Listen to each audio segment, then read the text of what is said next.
Na mimi nataka niwahakikishie watu wa Kakamega, Kakamega haitabaki nyuma tena tukienda mbele. Nyinyi mnanielewa? Kakamega hoye!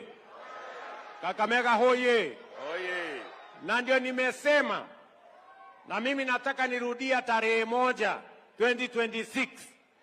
Kila kiongozi ambaye amepata nafasi ya kuongoza lazima atoe track record yake.